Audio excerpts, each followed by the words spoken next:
iniciar o no puedo empezar a cartular durante ese año. Entonces, a este pago de esa tasa administrativa, esta obligación de carácter administrativo, le llamamos apertura administrativa del protocolo. Es una formalidad, como les digo, nuevamente, puramente administrativa. Esta se encuentra regulada en el artículo 11 del Código de Notariado, y establece que los notarios pagarán en tesorería del organismo judicial 50 quetzales cada año por derecho de apertura del protocolo.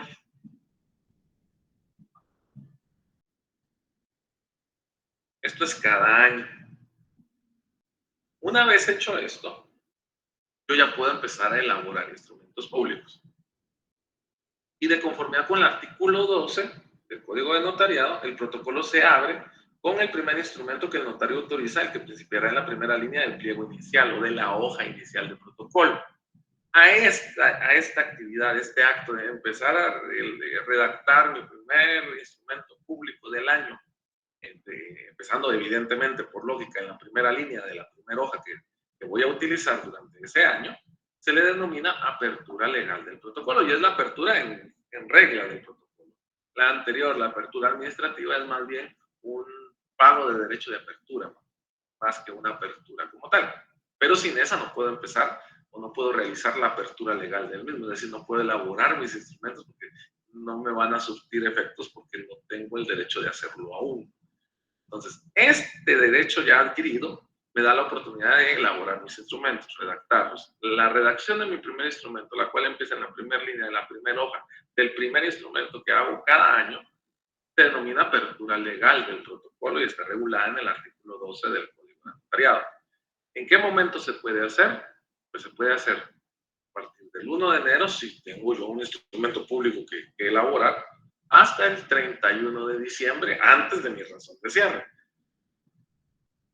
Porque no hay una fecha específica donde yo pueda o esté obligado a aperturar mi protocolo. Si yo, por ejemplo, no voy a cartular, pero resulta que en junio me ocurre que sí me hablaron de un inmobiliario y voy a empezar a trabajar con ellos escrituras públicas que me van a mandar y yo voy a empezar a cartular, evidentemente en ese momento voy a ir a hacer mi pago de apertura de protocolo para tener el derecho de cartular. A partir de ese momento se habilitan todas mis obligaciones. Es decir, aunque yo ya no llegara a cartular, a partir del momento que aperture el protocolo, tengo la obligación de enviar mis avisos trimestrales, aunque esté diciendo que no hice ninguna escritura de trimestre. Ahora, si no aperturo el protocolo, no tengo esa obligación. Pues ojo con eso. Pero como les digo, esta se puede realizar en cualquier momento porque la ley no señala una fecha específica cuando tengo que empezar a elaborar instrumentos públicos, porque no podría hacerlo debido a que mi actividad es una actividad profesional, liberal e independiente. Va a depender de en qué fecha llega mi primer cliente. Si yo tengo suerte o tengo muy buena clientela, probablemente desde el 1 de enero yo esté elaborando escrituras públicas, instrumentos públicos, etcétera, etcétera. Pero si no es así, probablemente pase 3-4 meses esperando que lleguen clientes y elaborar una escritura pública, o tal vez solo me están solicitando instrumentos públicos que no son protocolares.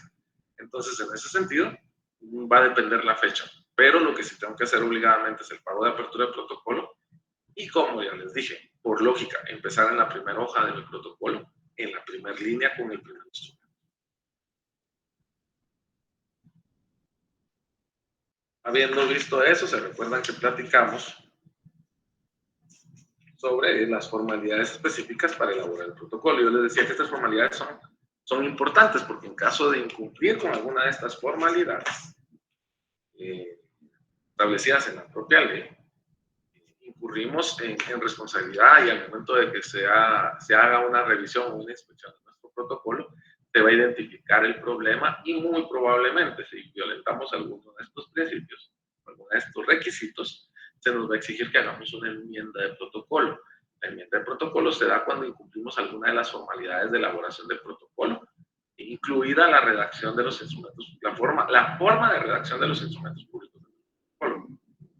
Son dos tipos de formalidades, eso lo platicamos, ahorita lo vamos a ver otra vez. Entonces, el incumplimiento de estas formalidades es muy importante tenerlo en cuenta, o más bien, el cumplimiento de estas formalidades es muy importante tenerlo en cuenta porque da origen a la enmienda del protocolo, que es diferente a la reposición, yo se los explicaba. Enmienda se da por violación de formalidades de elaboración del protocolo. mientras que la reposición se da por destrucción, sustracción o inhabilitación de hojas de protocolo. ¿Cuál es el objetivo de la enmienda? Corregir las falencias en cuanto a la conformación de nuestro registro público anual. Mientras que, en el caso de la reposición, su finalidad es que no se pierda la información contenida en aquellas hojas de protocolo que fueron destruidas, sustraídas o que por alguna forma quedaron inhabilitadas. De modo que cuando nos resuelven la enmienda de protocolo, esa resolución se agrega al protocolo como atestado, ojo. Mientras que cuando nos resuelven la reposición, esa resolución o esa acta que nos van a entregar se agrega en el protocolo ocupando el espacio que debió ocupar la hoja o las hojas destruidas y que por ese acto repusimos. Porque en esa acta van a constar los datos, los contratos y las condiciones en que se encontraban esas hojas. Entonces, ojo, son dos vías distintas. Bueno, dicho eso, hablamos de que como formalidades de elaboración del protocolo encontramos formalidades de dos naturalezas. Las primeras, formalidades referidas específicamente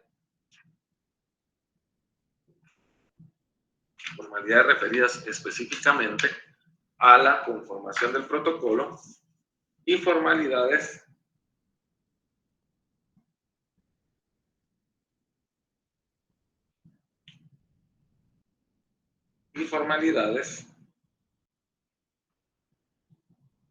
que se refieren a la redacción de los instrumentos contenidos en el protocolo.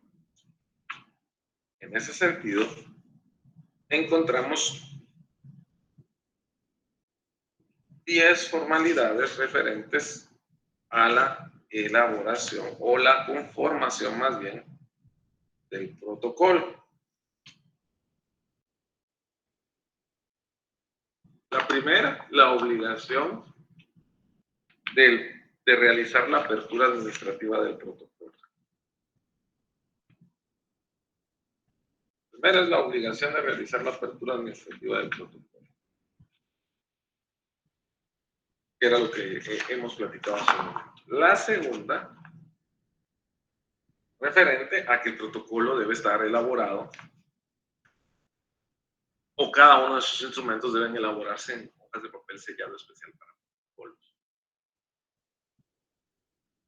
Con excepción de lo que mencionamos en su momento, el protocolo del escribano de Cámara de Gobierno y el protocolo de los diplomáticos o de los funcionarios y diplomáticos y consulares. Vean, estoy haciendo bolas.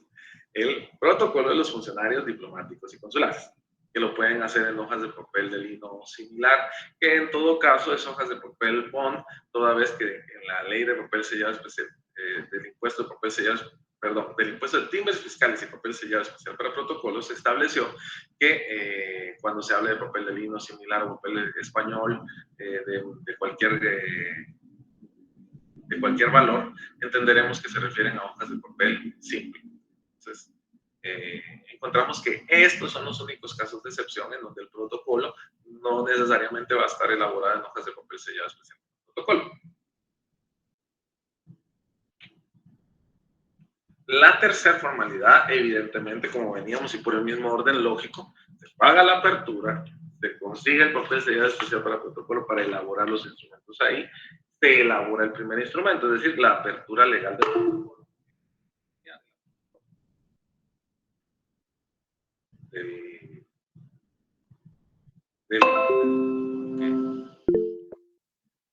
lote de protocolo que estamos manejando. Cuarto, el protocolo llevará foliación cardinal escrita en cifras. ¿Esto qué significa? Que además de todas las formalidades que ya vienen impresas en el protocolo, que además de las impresiones de nuestros instrumentos públicos que vamos a realizar, al protocolo, cada hoja que utilicemos, debemos foliarla. Foliación, todos lo entendemos, es colocarle numeración en la esquina superior derecha regularmente, donde indicamos el folio 1, cada hoja es un folio, cada página es una mitad de ese folio, digamos. Entonces le vamos a colocar a cada hoja utilizada el folio que le corresponde. Al final, estos folios nos van a servir porque al elaborar el índice tenemos que indicar en una de las columnas a qué folio corresponde. Entonces, tenemos que foliarlo.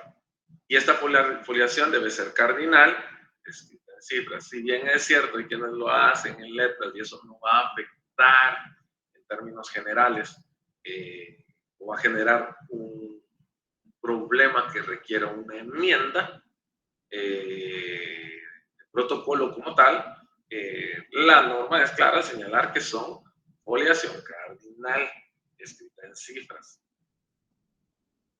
En el número 5 encontramos que el notario no puede interrumpir o alterar la numeración fiscal del papel sellado para protocolo. Ya vimos que todas nuestras hojitas que usemos las vamos a foliar, pero además estas hojas traen ya de fábrica, digamos, por la SAT, impreso el número de serie y un número de orden. Estos números son de orden fiscal, son para que la superintendencia lleve un control de las hojas que imprime y a quienes se las entrega.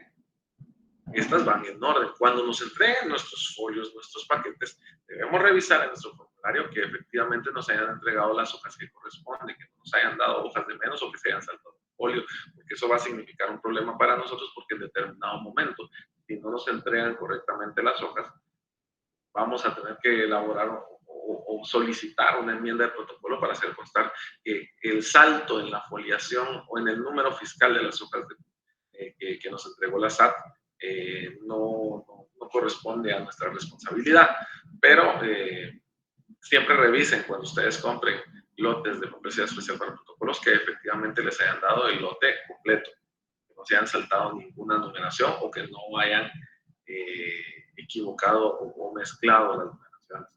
Es muy difícil, pero de todas formas es bueno que nosotros como notarios tengamos ese cuidado de revisar. Este orden fiscal no puede saltarse.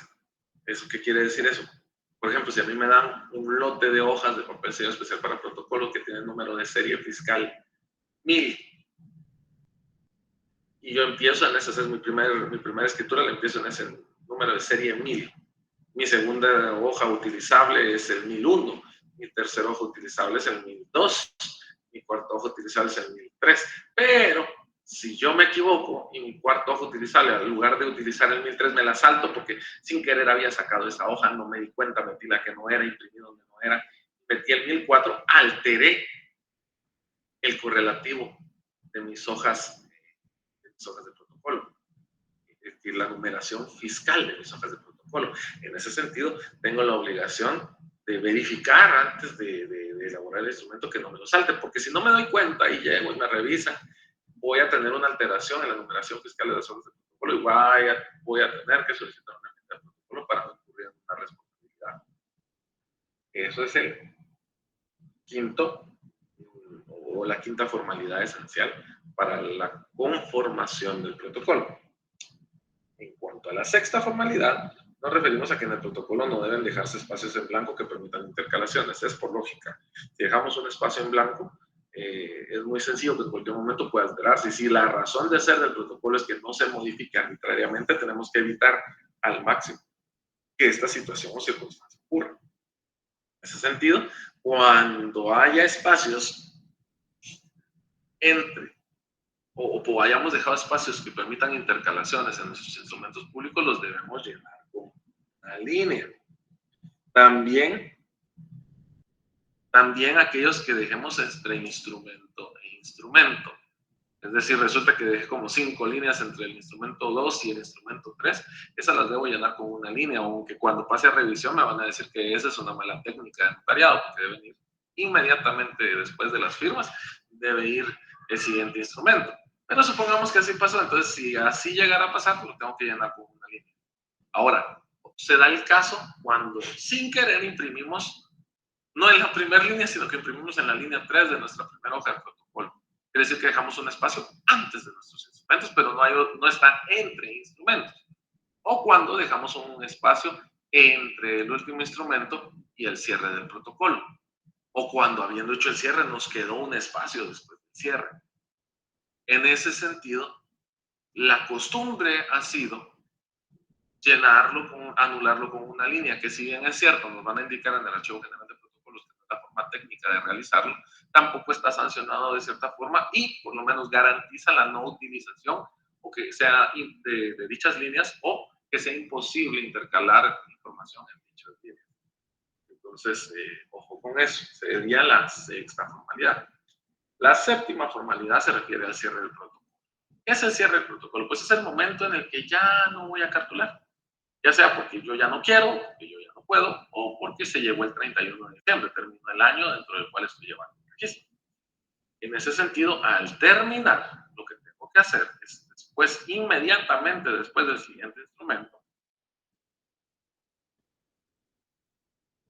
debo redactar una razón, una fórmula notarial, gramatical, donde indicamos que terminamos de calcular. Esta razón se le denomina razón de cierre.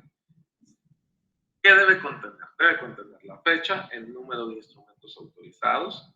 Debemos expresar cuántos de esos instrumentos autorizados fueron escrituras matrices, cuántas actas de protocolación, cuántas razones de legalización, cuántos folios tiene nuestro protocolo, indicar cuántos instrumentos fueron cancelados y realizar cualquier otra observación que consideremos pertinente u oportuna, como por ejemplo decir que procedemos a cerrar el protocolo en virtud de que vamos a dejar de cartular porque vamos a dirigirnos al extranjero o porque por razones de salud no vamos a hacer cartulando. Algo que considere pertinente el notario. Por lo general solo se coloca en los instrumentos que se elaboraron, los folios, la cantidad, identificarlos cada uno y solamente, o que por llegar el 31 de diciembre se va a hacer el cierre del protocolo. Y posteriormente la firma del notario. Ojo, se supone que debiera hacerse dentro de las mismas hojas de papel sellado especial para protocolo, pero ocurre que en algunas circunstancias el papel sellado especial para protocolo ha terminado o no queremos dañar una hoja posterior utilizando solo una parte y teniendo que anular todo el resto.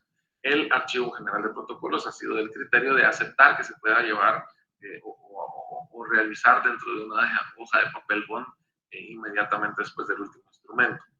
Lo correcto es que se realice en el mismo protocolo, que así lo establece la ley. Esa es la séptima formalidad. La octava formalidad, nuevamente la decimos como se refiere a la redacción del índice. Una vez que terminamos el cierre, es decir, ya terminamos de elaborar nuestros instrumentos, tenemos la obligación de elaborar un índice de los instrumentos autorizados durante ese año. Este índice se va a elaborar en columnas y en ese sí se pueden utilizar cifras y abreviaturas, no es obligatorio como en los instrumentos públicos que no se pueden utilizar abreviaturas. Entonces, en este sí se pueden utilizar abreviaturas y va a contener 5 columnas. La primera es la columna de número de orden del instrumento. Se recuerdan que todos los instrumentos públicos protocolares les tenemos que colocar número de orden. Entonces, número de orden del instrumento. Segundo lugar, la fecha y lugar de su otorgamiento, o el lugar y fecha de su otorgamiento. Tercer lugar, el nombre de los otorgantes.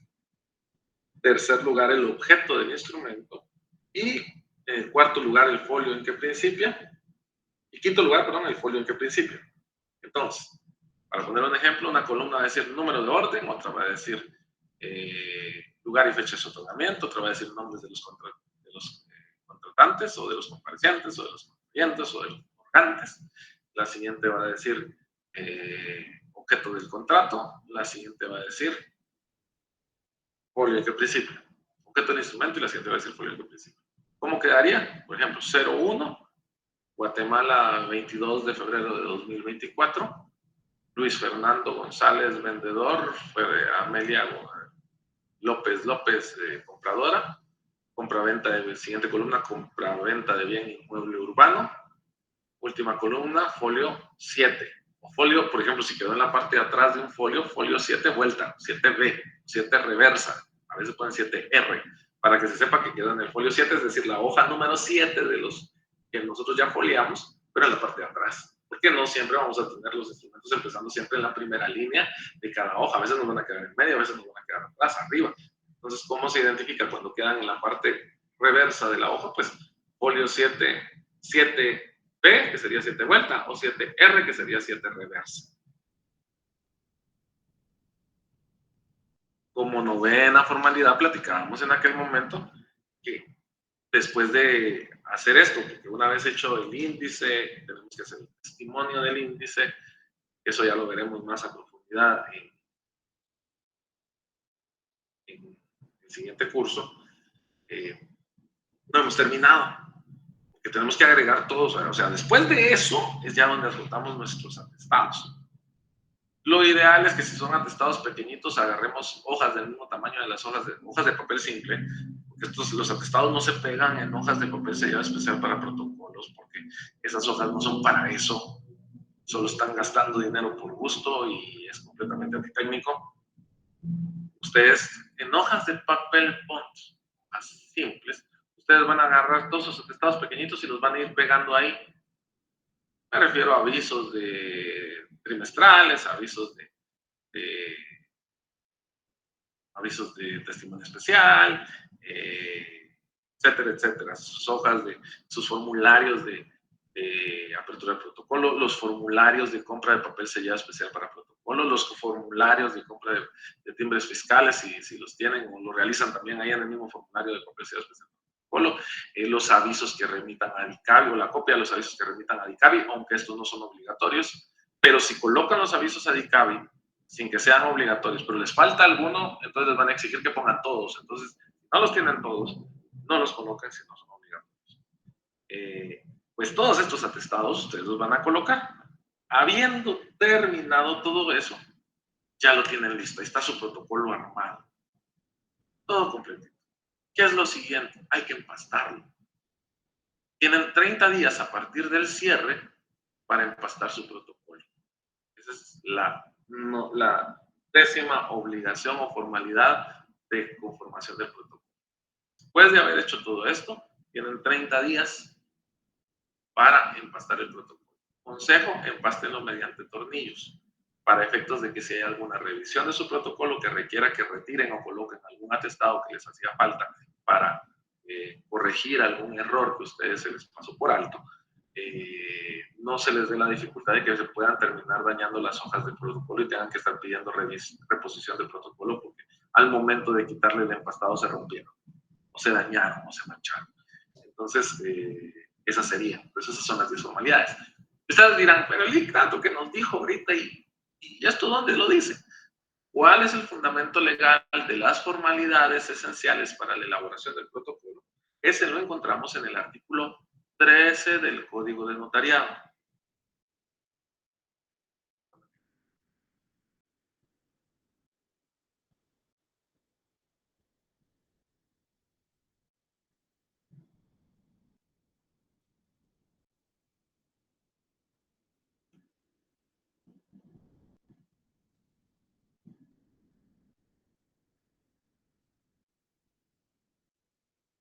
Es decir, ¿dónde encontramos o dónde encontramos el fundamento legal de las formalidades de conformación del protocolo? Lo encontramos en el artículo 13 del Código de Notariado, que establece en el protocolo deben llenarse las formalidades siguientes. Primero, los instrumentos públicos se redactarán en español y se escribirán a máquina o a mano, de manera legible y sin abreviaturas.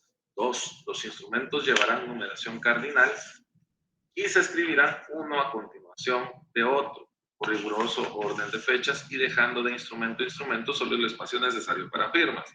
3. El protocolo llevará foliación cardinal escrita en cifras. 4. En el cuerpo del instrumento las fechas, números o cantidades se expresarán en letras. En caso de discrepancia entre lo escrito en letras y cifras, se estará lo expresado en letras. 5. Los documentos que deben insertarse o las partes conducentes que se transcriban se copiarán textualmente. 6. La numeración fiscal del papel sellado no podrá interrumpirse más que para la intercalación de documentos que se protocolen o en el caso de que el notario hubiere terminado la serie. Es cuando se acaba el lote de papel de protocolo que ustedes compraron. Y 7. Los espacios en blanco que permitan intercalaciones se llenarán con una línea antes de que sea firmado el instrumento. A esto le sumamos lo que establece el artículo 14, que señala que serán nulas las adiciones entre renglonaduras y testados si no se salvan al final del documento y antes de las firmas. Las enmendaduras de palabras son prohibidas. Si se dan cuenta, el artículo 13 y el 14 nos establecen precisamente los requisitos que hemos estado señalando, aparte de los que son dispersos, como el tema de la apertura administrativa que se encuentra en el 11 y en el 12, y la apertura legal que se encuentra en el artículo 11 y en el artículo 12. Sin embargo, encontramos en este no solo formalidades de conformación como tal del protocolo, sino que también nos habla de la redacción de los instrumentos públicos a grandes rasgos. No nos explica las formalidades esenciales de los instrumentos públicos, porque eso está regulado en el artículo 31, y nos explica las formalidades generales de los instrumentos públicos, porque esas están en el artículo 29 y corresponden a la redacción específica de los instrumentos públicos. Estamos hablando de aspectos generales de formación de protocolo. En ese sentido, lo que nos señala en cuanto a la redacción son términos generales y genéricos, normas generales que corresponden a la redacción de instrumentos públicos.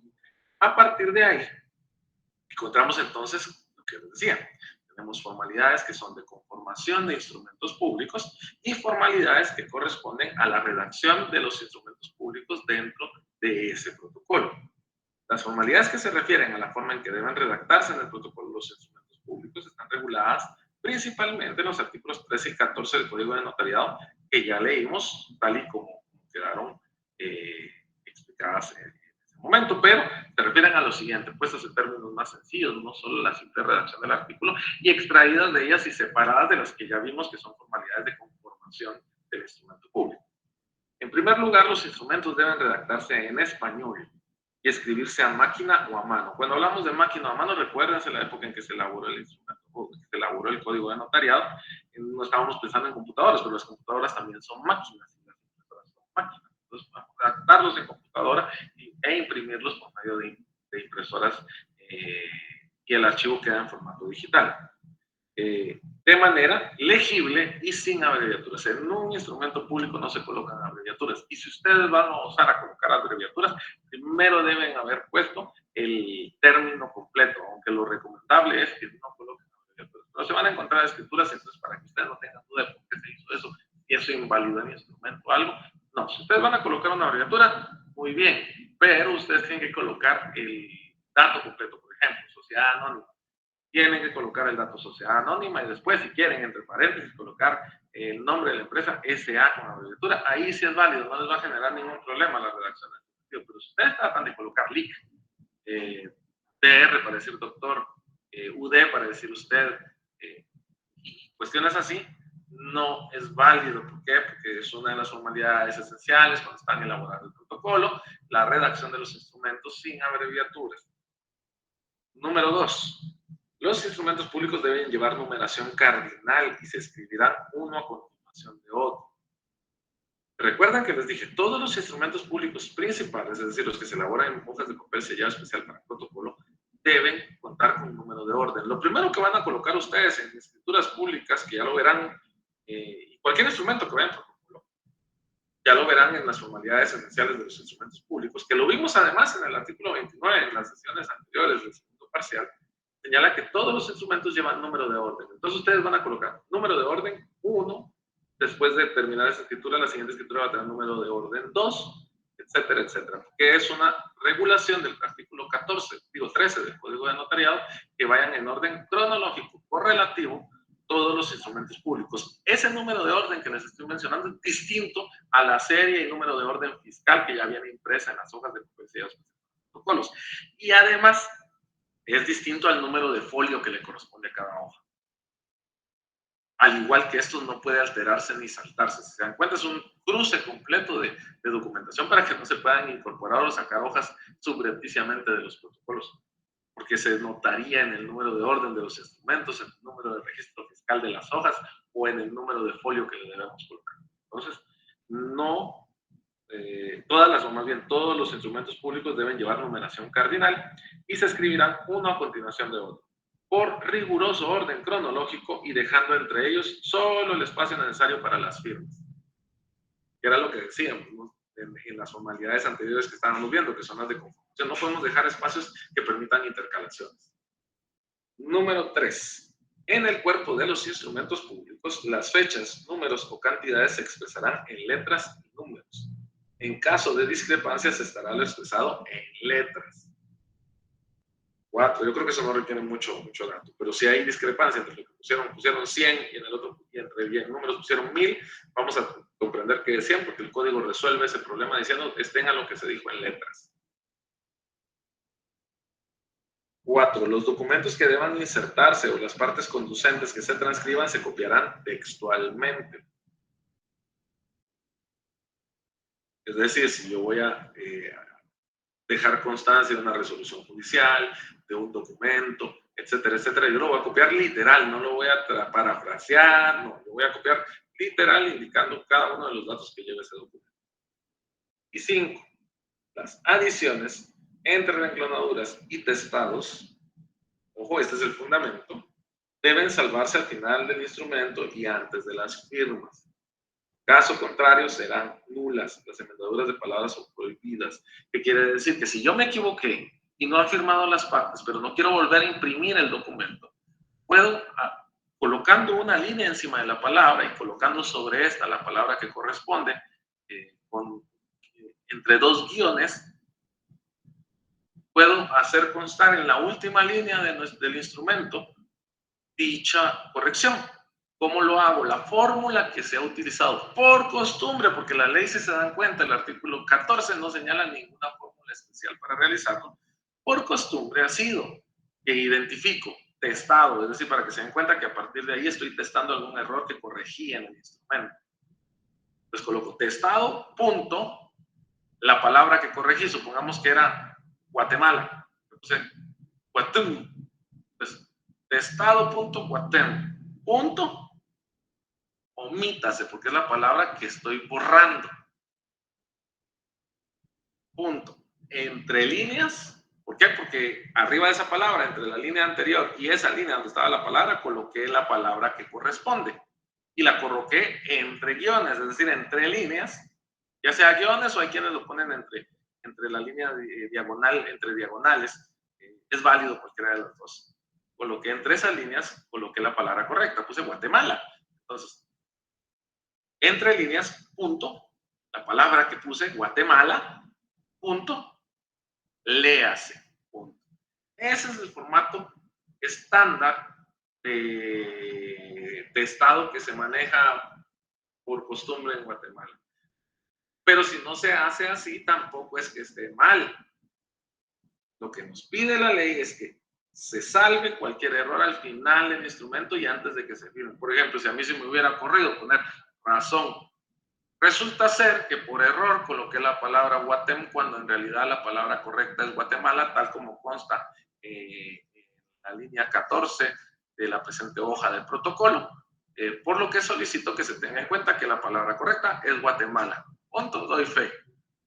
Ese es un testado, es una razón donde estoy corrigiendo y está antes de las firmas, es completamente válido. ¿Es muy distinto a la técnica común que realizamos? Sí, es muy distinto porque la técnica que utilizamos es una técnica muy práctica, pero no es la única. Yo se los digo para que cuando ustedes tengan la oportunidad, ya sea de recibir un documento que viene contestados o de entregar un documento que vaya contestado, sepan exactamente qué es lo que están haciendo y por qué razón va en cierto modo no. Lo que tiene que garantizarse con el testado es que queda clara la corrección, porque yo me he topado con muchas oportunidades de que cualquier persona piensa que los testados, la fórmula de los testados es una fórmula legal establecida en algún reglamento o ley que dice que tiene que ir así, y cualquier testado que vaya en forma distinta piensan que está equivocado y no quieren recibir los documentos.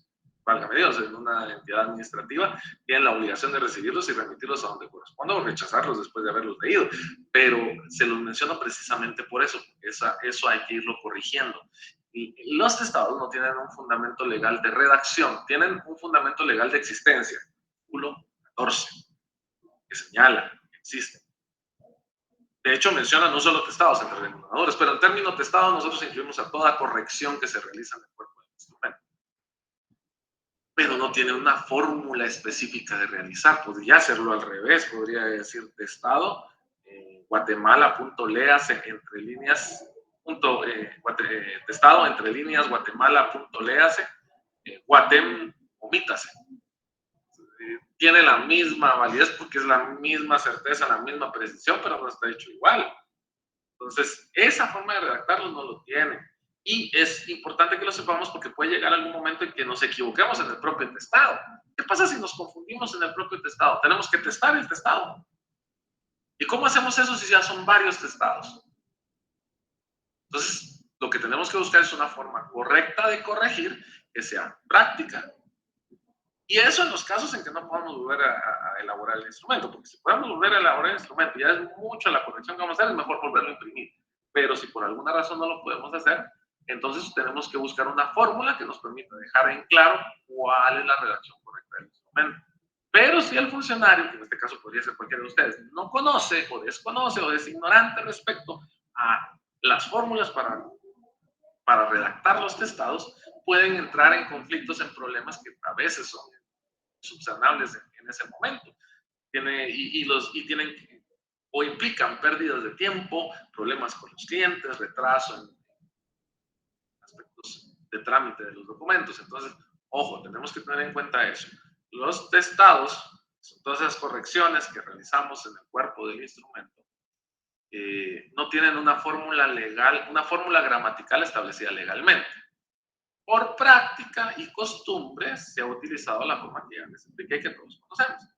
Sin embargo, lo que nos exige la ley es que cuando se corrija, se haga al final del instrumento en forma clara y precisa y antes de las firmas, porque ojo, tenemos la mala costumbre de que testamos después de que nos firmamos, de que nos firmaron. Eso es una mala práctica. Se supone que después de que nos firmaron el instrumento es perfecto, ya no lo podemos tocar. No se podría testar porque entonces lo que estaríamos haciendo es incorporando declaraciones que no corresponden en un instrumento que ya está firmado y eso se llama falsedad ideológica. Pues ojo con eso. Ojo con eso. Dicho eso, entonces encontramos 5 formalidades de redacción de los instrumentos para la conformación del protocolo. 10 formalidades de conformación del protocolo y 5 para la redacción de instrumentos al donde las encontramos reguladas desde el artículo 11 y 12 que se refieren a la apertura del protocolo hasta los artículos 13 y 14 que se refieren precisamente entre formalidades de conformación del protocolo algunas y principalmente formalidades de redacción de los instrumentos al momento de conformar el protocolo. Bueno. Dicho eso, pues ya hablamos un poquito de las formalidades, pues vamos a hablar del cierre del protocolo. Cuando hablamos de cierre del protocolo debemos acudir necesariamente al artículo 12 que ya leímos, donde se señala que el protocolo se cerrará cada año el 31 de diciembre o antes si el notario dejará de cartular. Y se establece que la razón de cierre contendrá la fecha, el número de documentos públicos autorizados, razones de legalización, actas de protocolación, número de folios en que se compone, observaciones si las hubiere y la firma del notario. El cierre es mediante una razón notarial, yo se los dije. Es una fórmula gramatical que utiliza el notario para ya dar por finalizado la colección o la secuencia ordenada de escrituras de un año en particular. Como decía, debe contener fecha, número de instrumentos, indicar cuántos son escrituras públicas, cuántos son actas de protocolación, cuántos son razones de legalización, cuántos instrumentos cancelados hubo, así como el total de folios utilizados. Alguna observación que considere necesaria el notario y su firma. A ejemplo de razón de cierre para usted, porque es muy sencillo, a ejemplo de razón de cierre, ustedes pueden tomar la siguiente. Yo les doy un formato, aunque no es un formato común o el que comúnmente se utiliza por práctica y costumbre, similar a lo que les estaba diciendo de los testados, y es el siguiente. Esa razón de ejemplo lo pueden utilizar. Razón de cierre, la identifico. Razón de cierre. En la ciudad de Guatemala, el 31 de diciembre de 2023, procedo a cerrar el registro notarial a mi cargo, algunos le agregan del año en curso, el cual contiene 100 instrumentos públicos, de los cuales 70 son escrituras públicas, 10 actas de protocolación, 10 razones de legalización de firmas y 10 escrituras públicas canceladas. Dicho protocolo consta de 300 folios. Observaciones. El presente protocolo se cierra por haber terminado el año 2024. O dicho protocolo se cierra en virtud de que dejaré de cartular por 6 meses. firma del notario y ahí está su cierre. Nuevamente les digo, ¿debe elaborarse en hoja de papel sellado especial para protocolos? Sí. Sin embargo, el registro ha reconocido los cierres de protocolo que se hacen en hoja de papel simple. Cuando o ya se acabó o el notario ya no tiene más hojas de protocolo dentro de ese lote y no tiene otro lote, y para evitar tener que comprar un lote solo para la razón de cierre, lo realiza así, o cuando se utiliza el papel simple para no dañar una hoja completa del protocolo debido a que la razón de cierre no nos va a llevar ni media hoja de ese papel. Entonces lo ha admitido. No es lo técnico, porque debiera hacerse en el mismo protocolo, pero se ha admitido. Dicho eso, les mencioné la razón de cierre, ya vimos las formalidades. Ahora vamos a hablar de que después de la razón de cierre tenemos que elaborar el índice, ¿se recuerda? Empezamos a ver, pagamos nuestro formulario. Básicamente les voy a decir ahorita cómo es el tema del protocolo. Es un año corrido, así rápido. 1 de enero fuimos y pagamos nuestro protocolo. Tenemos nuestro formulario de apertura del protocolo y lo guardamos. Día 3 de enero nos llega un cliente, es primera escritura. Ese día que pagamos el protocolo, nos compramos un lote de hojas de protocolo. Día 3 de enero viene un cliente y nos pide una escritura. Y así llenamos la primera hoja de protocolo con esa escritura en la primera línea. Entonces ya hicimos apertura administrativa, uso de hojas de papel sellado especial para protocolo y apertura legal del protocolo. Y así estuvimos durante 6 meses, mandamos nuestros avisos trimestrales, nuestros avisos de testimonio especial, nuestros avisos de cancelación de escrituras, y tenemos todas nuestras constancias y las juntamos, las guardamos en el mismo archivito donde estamos guardando nuestra constancia de pago de apertura de protocolo y nuestra constancia de pago de lote de protocolo, así como nuestra constancia de pago de timbres fiscal, de compra de timbres. Ahí lo estamos guardando. Resulta que de todas las escrituras que hemos realizado, hemos pedido la copia de los documentos de identificación de todos los comparecientes, ahí los tenemos. Los mandatos de quienes no comparecieron en nombre propio y en nombre de tercero, ahí los guardamos. Y así vamos y vamos y vamos y llegamos a diciembre. En diciembre de ese año ya sabemos que el 31 de la mañana ya no vamos a trabajar. O más bien, el 31 a partir del mediodía ya no vamos a trabajar. En la mañana no nos llegó ningún cliente, sino que simplemente nos sentamos y elaboramos nuestra razón de cierre, indicando que se había terminado el 31 de diciembre, y colocamos todas las escrituras, todos los instrumentos públicos que hicimos, cuántos folios tenía, y ahí terminamos. Ahí tenemos bonitas nuestras hojas de protocolo. Después de eso, ¿qué nos toca? No lo vamos a hacer el mismo 31, porque el mediodía dijimos que ya no vamos a trabajar.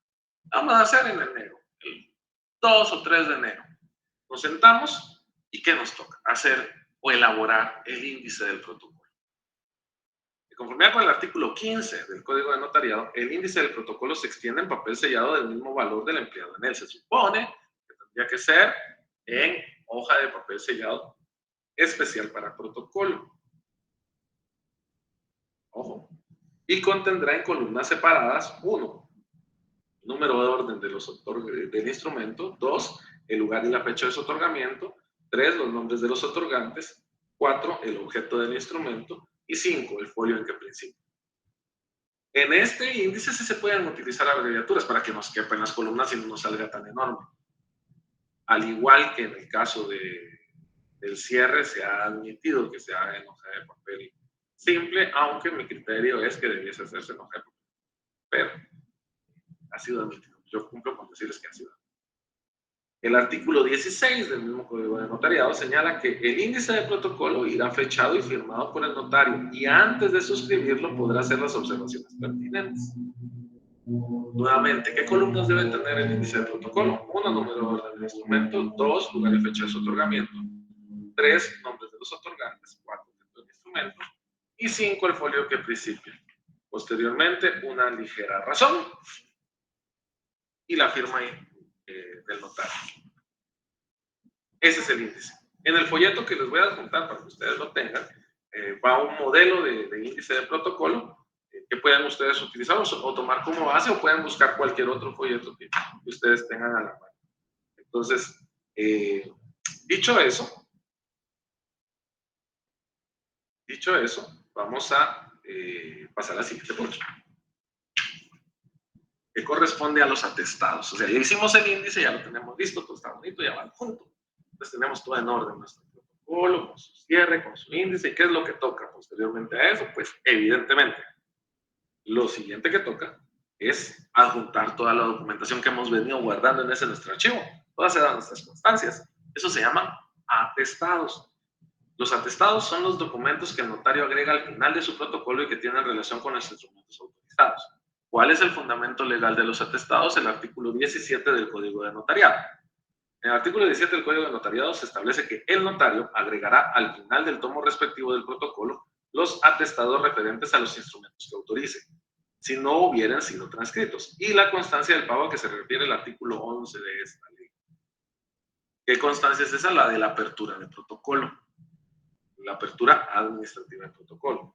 ¿Qué atestados son obligatorios de conformidad con la ley?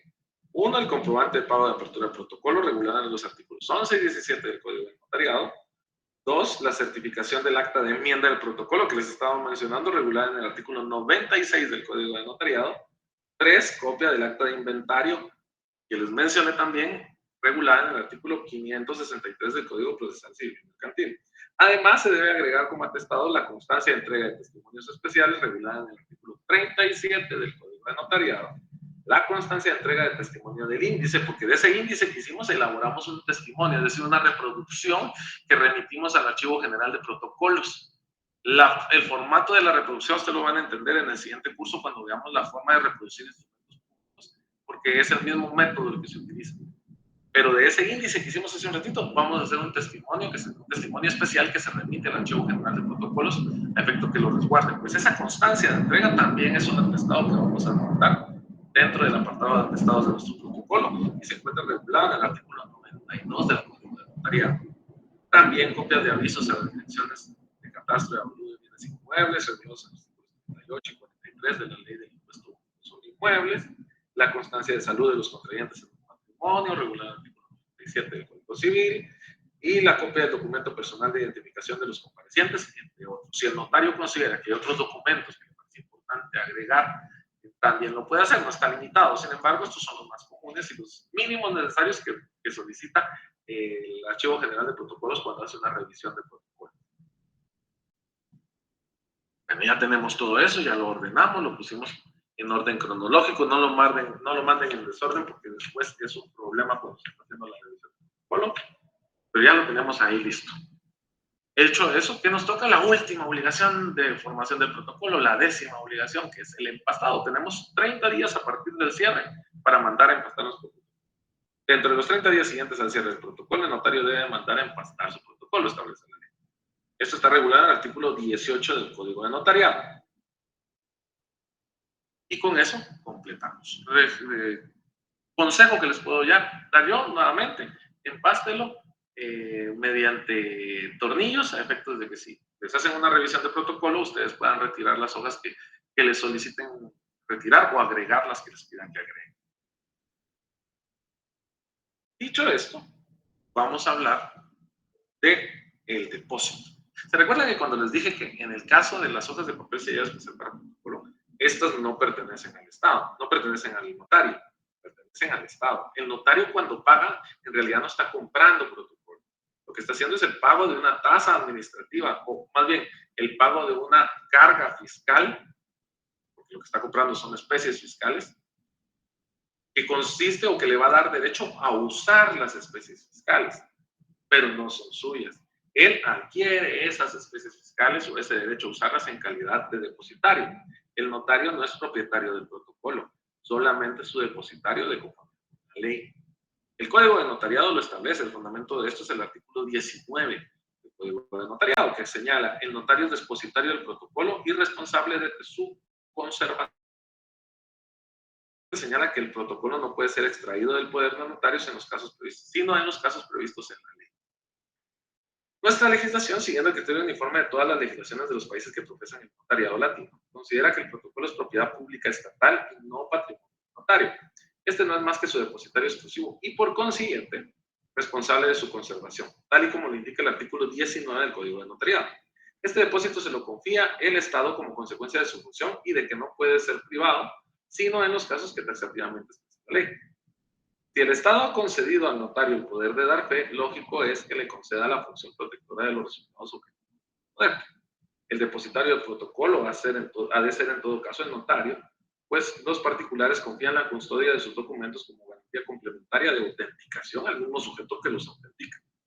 Y el depositario del protocolo ha de ser una persona honrada y apta, y estas calidades también las ha de reunir quien autoriza los instrumentos públicos. Resulta apenas lógico que la ley atribuya al propio notario la guarda y conservación de los mismos documentos que autorice.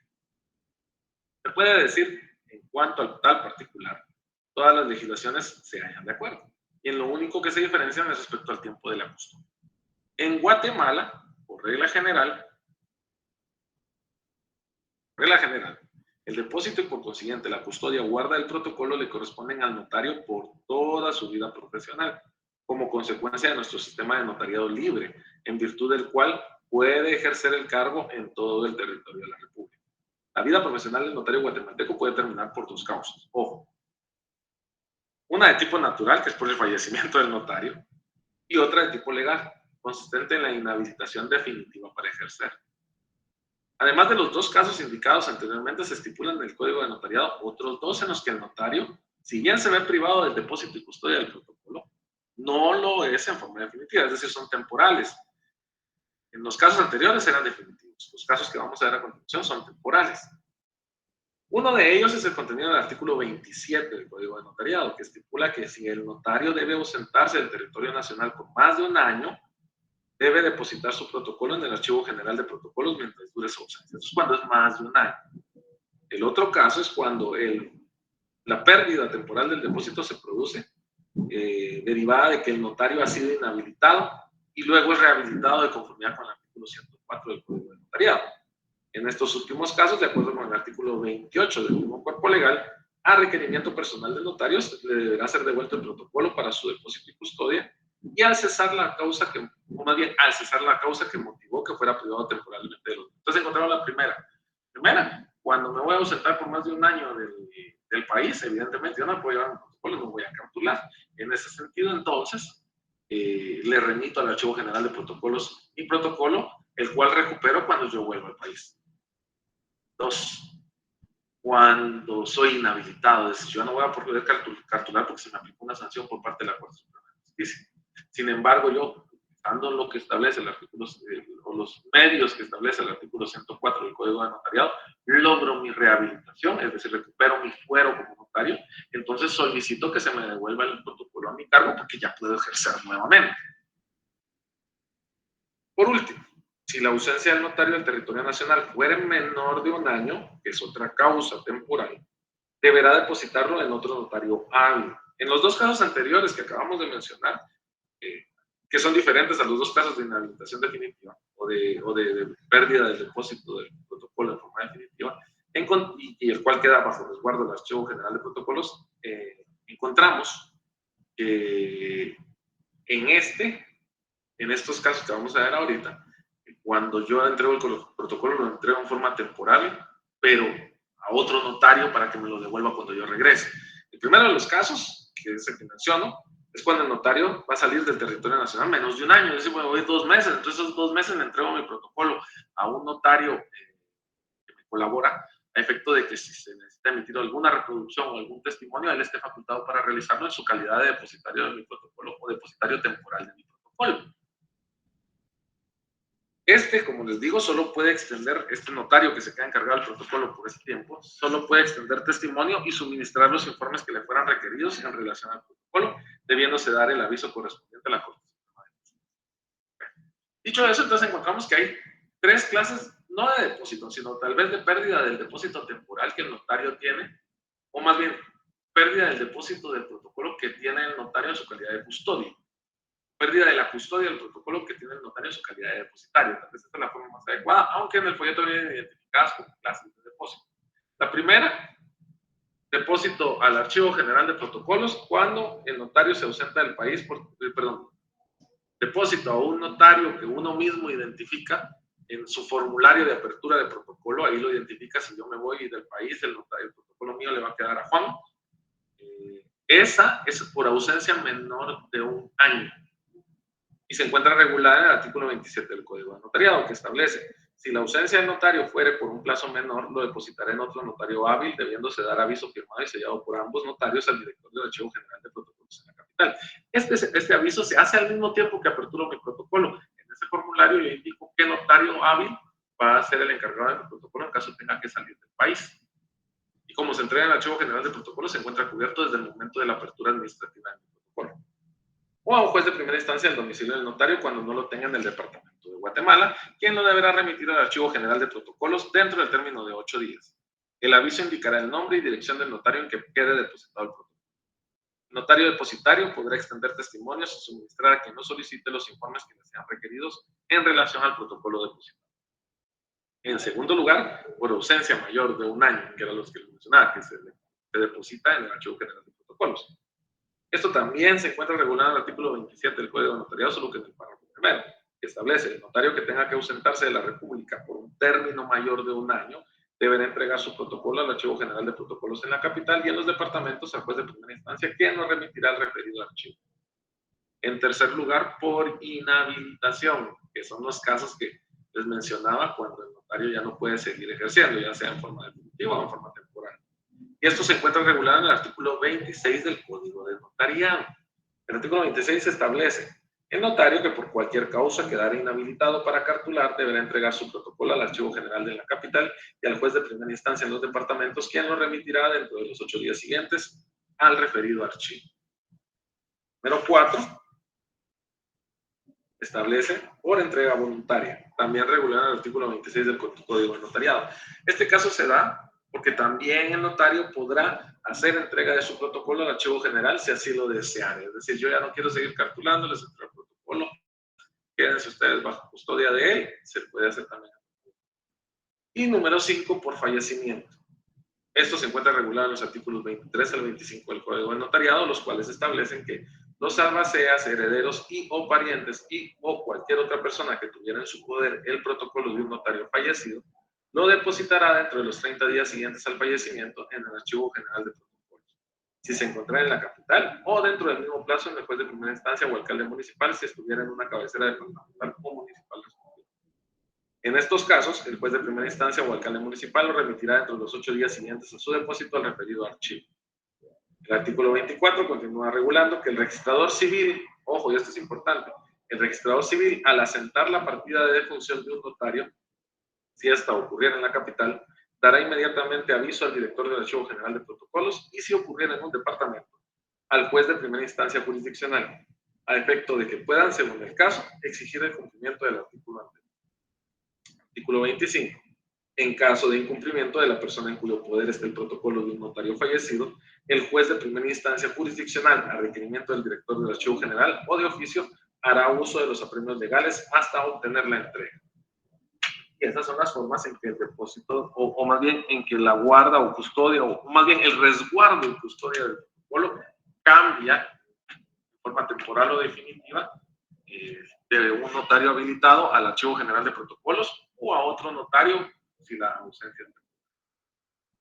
Dicho esto, terminamos ese tema. Yo lo dejo hasta aquí por hoy para que ustedes puedan estar tranquilos en su siguiente curso. Les agradezco mucho su atención. En la siguiente sesión vamos a hablar, solo nos queda una parte de la temática del curso, ya solo nos queda la inspección y revisión de protocolos. Ese será nuestro tema final. Y ese tema final, junto con esto que vimos del protocolo, va a ser el contenido de su evaluación final.